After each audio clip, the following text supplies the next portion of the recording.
नमस्कार, देश और दुनिया की तमाम खबरें आपको दिखाएंगे रिपब्लिक भारत पर, वो भी मात्र 30 सेकंड की इस रिपोर्ट में। मैं हूं आपके साथ मीनाक्षी राधा। तो मेरे साथ इस बुलेटिन में होंगी मेरी सहयोगी प्रियंका। खबर क्या है, सबसे पहले बता रही हैं प्रियंका। धन्यवाद मीनाक्षी। नमस्कार, मैं हूं आपके साथ प्रियंका शर्मा। पहली खबर आपको बता दें, राजधानी दिल्ली में मेयर, डिप्टी मेयर और स्टैंडिंग कमेटी के सदस्यों का चुनाव होगा। पिछली बार आपको याद होगा कि हंगामे के चलते चुनाव टल गया था। पूरी खबर आपको दिखाते हैं 30 सेकंड की रिपोर्ट में।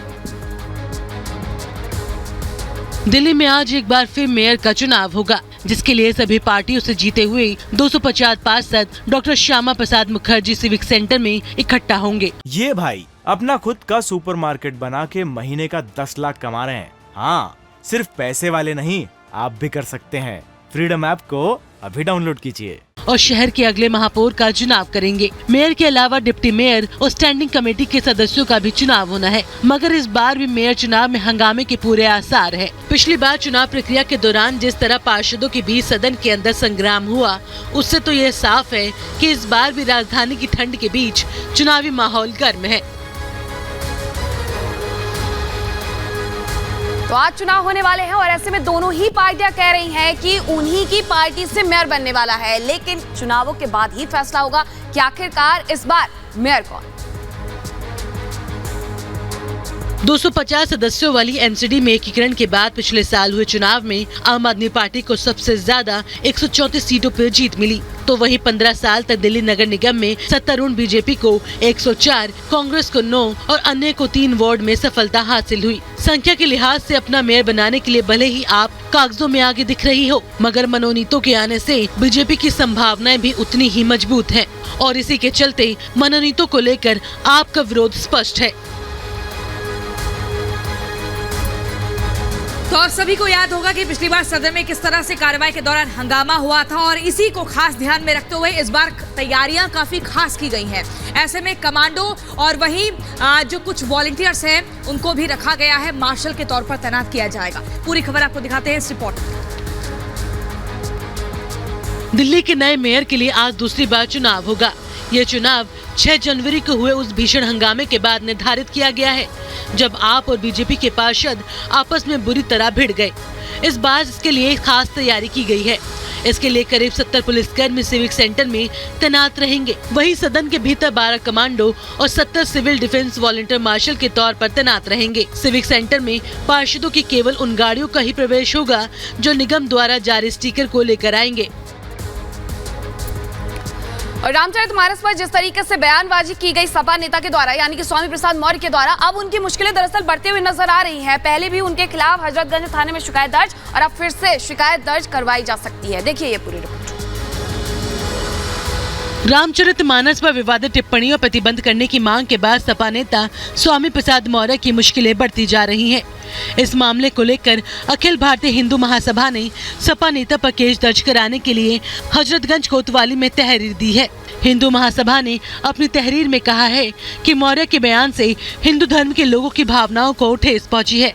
इसके साथ ही मौर्य पर धार्मिक उन्माद फैलाने का प्रयास करने का भी आरोप लगाया है।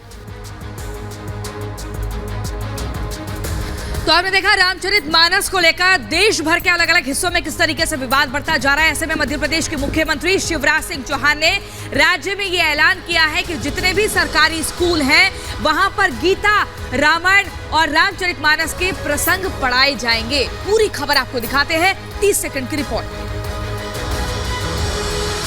देश भर में श्री रामचरितमानस पर टिप्पणी को लेकर विवादत के बीच मध्य प्रदेश के मुख्यमंत्री ने बड़ा ऐलान किया है। सीएम शिवराज सिंह चौहान का बयान राजनीतिक गलियारों में गर्मी बढ़ाने वाला है। सीएम ने ऐलान किया है कि प्रदेश के सरकारी स्कूलों में अब धर्म ग्रंथों की शिक्षा दी जाएगी। हम तो शासकीय विद्यालयों में भी देंगे, गीता का सार पढ़ाएंगे, रामायण जी पढ़ाएंगे, महाभारत के प्रसंग पढ़ाएंगे। क्यों नहीं पढ़ाना चाहिए। 11 बच्चों को राष्ट्रीय बाल पुरस्कार से सम्मानित किया गया है और इन सभी बच्चों से प्रधानमंत्री नरेंद्र मोदी आज शाम मुलाकात करने वाले हैं, बातचीत करने वाले हैं। देखिए हमारी ये खास रिपोर्ट। पीएम नरेंद्र मोदी आज प्रधानमंत्री राष्ट्रीय बाल पुरस्कार विजेताओं के साथ बातचीत करेंगे। भारत सरकार नवाचार, समाज सेवा, शैक्षिक, खेल, कला और संस्कृति और बहादुरी जैसे 6 श्रेणियों में असाधारण उपलब्धि हासिल करने वाले बच्चों को पुरस्कार प्रदान करती है। पुरस्कार विजेताओं को एक पदक, 1 लाख रुपए का नगद पुरस्कार और एक प्रमाण पत्र दिया जाता है। पीएम आज शाम 4 बजे अपने आवास 7 लोक कल्याण मार्ग पर देश के 11 बाल नायकों से बातचीत करेंगे। उत्तर प्रदेश का स्थापना दिवस आज, और ऐसे में राजधानी लखनऊ समेत पूरे राज्य के अलग अलग हिस्सों में आज से 3 दिनों तक समारोह मनाया जाएगा। पूरी खबर आपको दिखाते हैं 30 सेकंड की रिपोर्ट में। आज उत्तर प्रदेश अपना 73वां स्थापना दिवस मना रहा है। आज के दिन 1950 में भारत सरकार ने उत्तर प्रदेश का गठन किया था। इस खास मौके पर राजधानी लखनऊ समेत पूरे प्रदेश में 3 दिनों तक स्थापना दिवस समारोह मनाया जाएगा। पूर्व राज्यपाल राम नाईक की पहल पर 2018 से उत्तर प्रदेश का स्थापना दिवस मनाया जाता है। स्थापना दिवस मनाने के पीछे एक वजह ये है कि पहले इसे उत्तर प्रदेश यूनाइटेड प्रोविंसेस के नाम से जाना जाता था। बागेश्वर धाम सरकार यानी कि पंडित धीरेन्द्र कृष्ण शास्त्री जो लगातार चर्चा में बने हुए हैं, और अब उनकी तरफ से जो बयान आ रहे हैं उसको लेकर के लोगों में कहीं ना कहीं गुस्सा भी देखने को मिल रहा है। इसी को लेकर के एक व्यक्ति ने उन्हें जान से मारने की धमकी तक दे दी है, और इस पूरे मसले पर उनके चचेरे भाई ने FIR भी दर्ज करवाई है। देखिए ये पूरी खबर इस 30 सेकंड की रिपोर्ट में। मध्य प्रदेश के छतरपुर स्थित बागेश्वर धाम के आचार्य धीरेन्द्र शास्त्री को जान से मारने की धमकी मिली है। चचेरे भाई लोकेश गर्ग के फोन पर एक शख्स ने बाबा को जान से मारने की धमकी दी है। धमकी देने वाले शख्स ने अपना नाम अमर सिंह बताया है।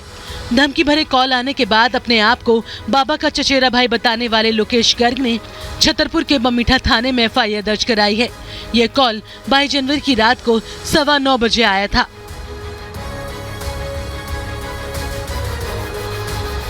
हिंदू राष्ट्र पर बाबा बागेश्वर का जो बयान सामने आया उसके बाद से विवाद बढ़ रहा है। दरअसल उन्होंने कहा कि तुम मेरा साथ दो, हम मिलकर हिंदू राष्ट्र बनाएंगे। पूरी खबर आपको दिखाते हैं 30 सेकंड की रिपोर्ट में। बागेश्वर धाम के धीरेन्द्र शास्त्री इन दिनों सुर्खियों में हैं। इसी बीच उन्होंने हिंदू राष्ट्र बनाने की बात कही है। उन्होंने कहा है कि सुभाष चंद्र बोस ने एक नारा दिया था, लेकिन हमने आज एक नया नारा बनाया है, तुम मेरा साथ दो, हम हिंदू राष्ट्र बनाएंगे। इसी के साथ बाबा ने कहा कि मुझे सिर्फ सनातन धर्म को आगे बढ़ाना है। हम नहीं बनाएंगे, भारत का प्रत्येक सनातनी हिंदू बनाएगा, बाकी के धर्म वाले यहीं रहेंगे। संविधान से ही चलेगा, सब लोग बोलेंगे। रेप और हत्या का आरोपी राम रहीम इन दिनों 40 दिनों की पैरोल पर बाहर आया हुआ है, और बाहर आते ही मौज काटनी शुरू कर दी है। एक वीडियो सामने आया है जिसमें अपना जन्मदिन मनाते हुए तलवार से केक काट रहा है। देखिए ये रिपोर्ट 30 सेकंड। महज 56 दिन बाद ही एक बार फिर 40 दिन की पैरोल पर बाहर आया गुरमीत राम रहीम बागपत के बरवाना आश्रम में है, और इसी आश्रम से ये वीडियो जारी हुआ है।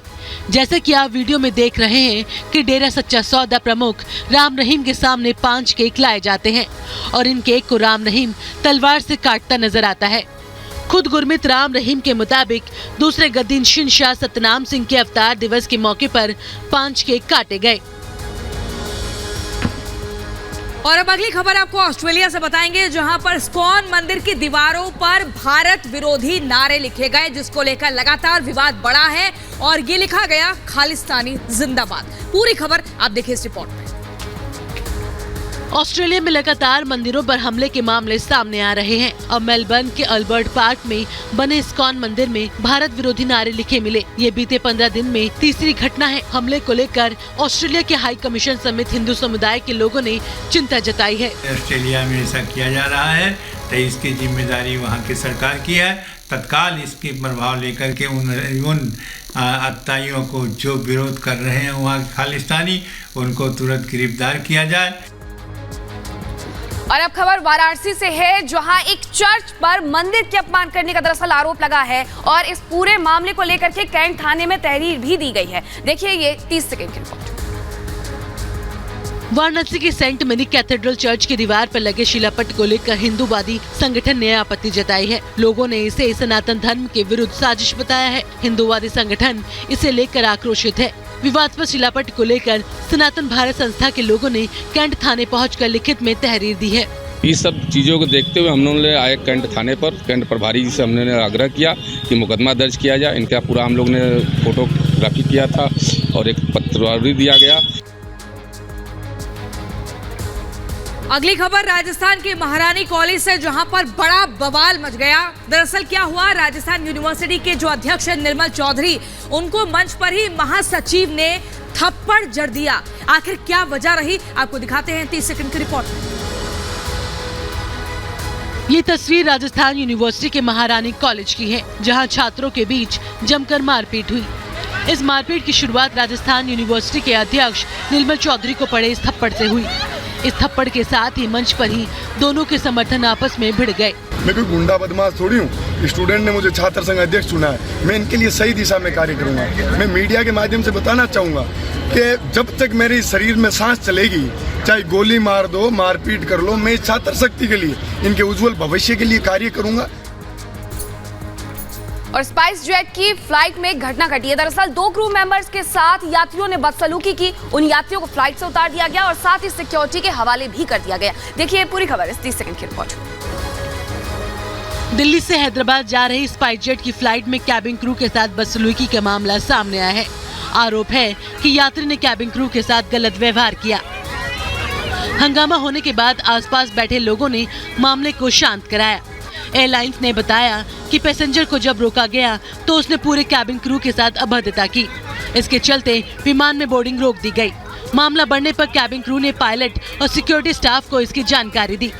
दोनों को सुरक्षा दल को सौंप दिया गया है।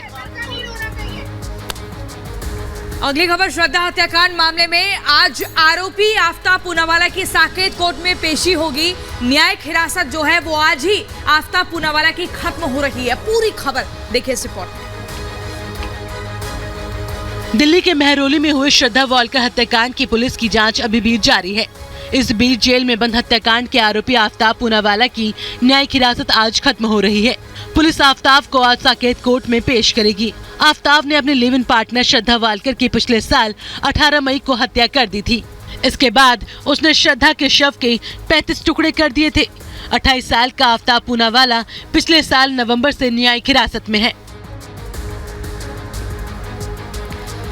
और अब खबर एमपी के दमोह से है, जहां बड़ा हादसा हो गया। दरअसल खाना बनाते वक्त सिलेंडर में ब्लास्ट हो गया, जिसकी वजह से लोगों को चोटें भी आई हैं और कुछ लोगों की मौत भी हो गई है। आपको दिखाते हैं ये पूरी खबर। मध्य प्रदेश के दमोह के बटियागढ़ में गैस सिलेंडर फटने से ब्लास्ट हो गया। ब्लास्ट खाना बनाते समय हुआ, जिसकी वजह से खाना बना रही महिलाएं और बच्चों के साथ 5 लोग गंभीर रूप से घायल हो गए। जानकारी मिलते ही पुलिस और एम्बुलेंस मौके पर पहुंची और सभी घायलों को इलाज के लिए अस्पताल में भर्ती कराया गया। बटियागढ़ बस्ती में एक सिलेंडर में विस्फोट हो जाने या आग लग जाने की वजह से एक ही परिवार के 5 व्यक्ति घायल हुए हैं।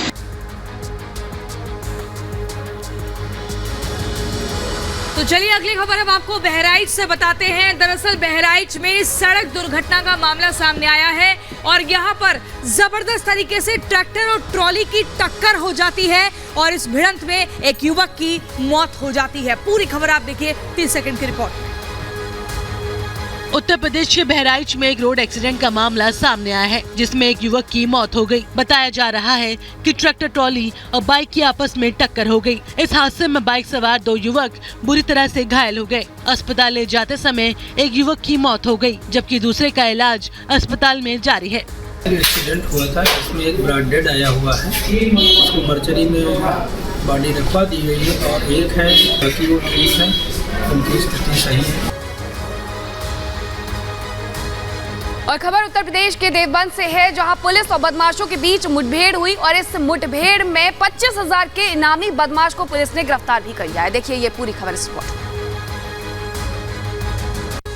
देवबंद के धारूवाला गांव के पास पुलिस ने मुठभेड़ के बाद 25,000 रुपए के इनामी बदमाश को गिरफ्तार किया है। देर रात देवबंद बड़ला मार्ग पर जब पुलिस ने चेकिंग के दौरान बदमाशों को पकड़ना चाहा तो उन्होंने पुलिस पर गोली चला दी।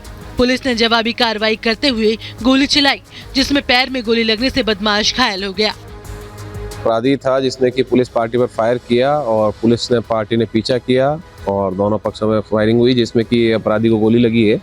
इनका एक साथी भी था जो मौके से भागने में सफल रहा। अगली खबर ग्रेटर नोएडा से है, जहां से 7 गांजा तस्करों को गिरफ्तार किया गया है और इनके पास से 1.5 करोड़ रुपए की कीमत का अवैध गांजा भी बरामद हुआ है। पूरी खबर आप देखिए इस रिपोर्ट में। ग्रेटर नोएडा के बीटा 2 पुलिस और स्वॉट टीम ने मिलकर नशे के कारोबारियों के खिलाफ बड़ी कार्रवाई की है। पुलिस की टीम ने एक महिला समेत 7 तस्करों को गिरफ्तार किया है।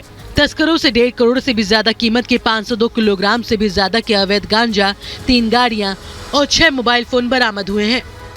एक महिला अभियुक्ता है और उसका लड़का फैयाज है, जो कि यहाँ पे ये गैंग चलाते थे। इन लोगों ने ये ऑर्डर प्लेस किया था। इनका लोकल डिस्ट्रीब्यूशन नेटवर्क है, जिसमें 2 लोग हैं, एक ऋषि राम है और एक आज़ाद है। और अब खबर राजस्थान के बीकानेर से है, जहां माता पिता ने सरकारी नौकरी के लिए अपनी बेटी की हत्या कर दी। लेकिन क्यों, देखिए इस रिपोर्ट में।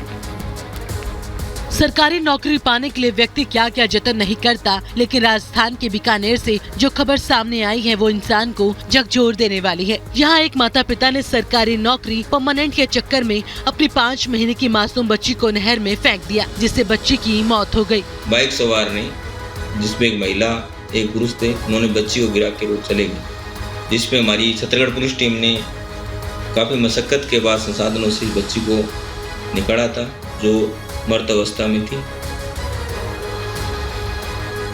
अगली खबर पाकिस्तान से आपको बताएंगे, जहां सोमवार को कई घंटों तक बिजली गुल रही अलग अलग जगहों पर और ऐसे में अंधेरा छाया रहा। लेकिन अब धीरे धीरे बिजली पहुंच रही है और लोगों को कहीं ना कहीं राहत मिल रही है। लेकिन कैसे ही बिजली गुल हुई, आपको दिखाते हैं 30 सेकंड की रिपोर्ट में।